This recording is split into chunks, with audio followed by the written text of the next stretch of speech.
So let's talk about how crossbows die.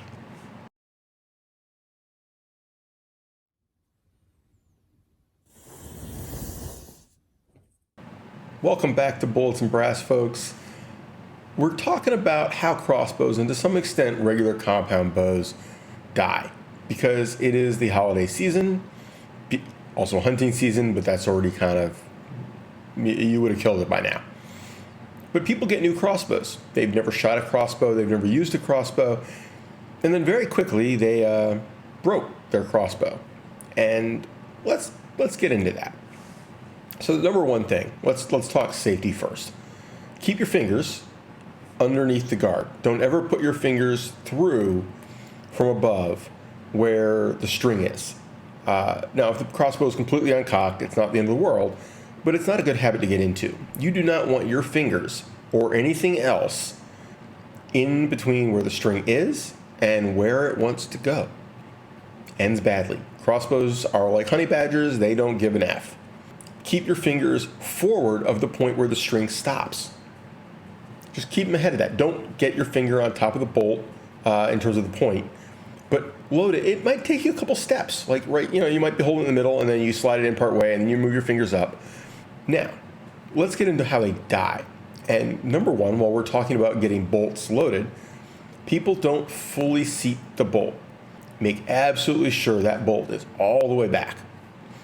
Now, this is actually more important for you than the crossbow, because if it's not, when the crossbow is fired, it will smack the bolt, which will then blow up. It will literally carbon fiber shards everywhere.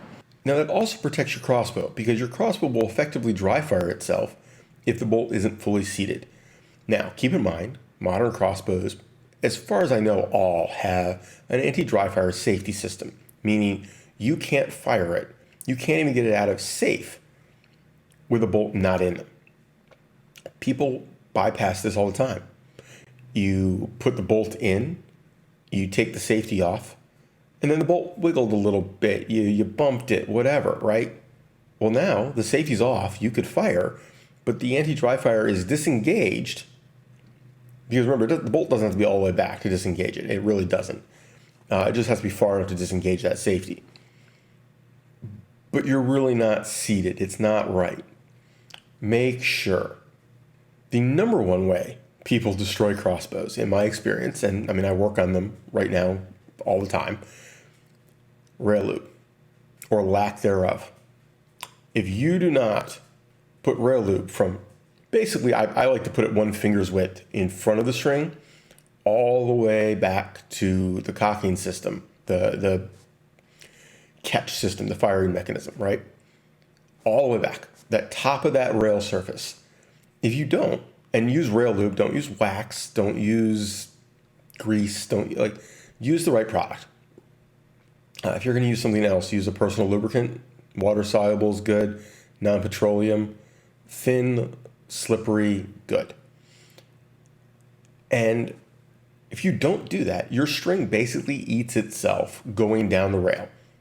In most cases, it's pressing on the rail and it's moving very rapidly, right? It's moving at whatever speed your crossbow goes.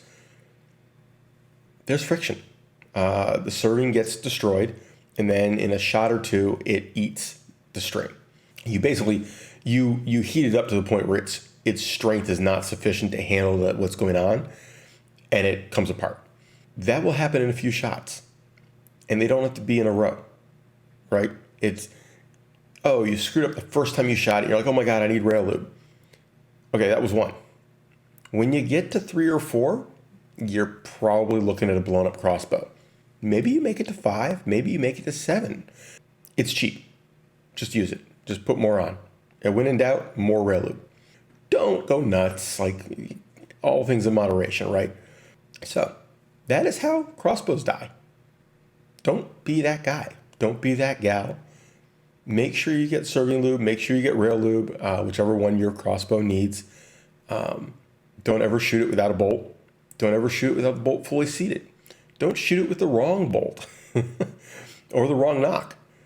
And keep in mind that you need a target that is crossbow rated, because compared to compound bows, crossbows are serious. I mean, major power.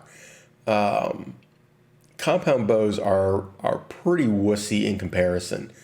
Crossbows will blow through almost any normal compound bow target at 20 or 30 yards. Like the arrow still may be stuck in it, the bolt may be stuck in it, but like the fletchings are buried in the target. It only stopped because the fletchings couldn't keep on pushing through the target. It happens. So make sure if you buy a crossbow, you get a crossbow rated target. The exception is if you buy a particularly slow crossbow, 300, 330, maybe even 360, but you're going to wear out your target fast. You're much better off buying a crossbow rated target.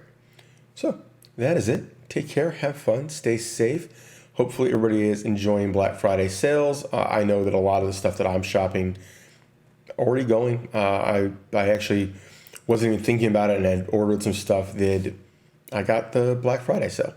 And now I'm shopping for spare batteries and things for the sale. Anyway, bye guys.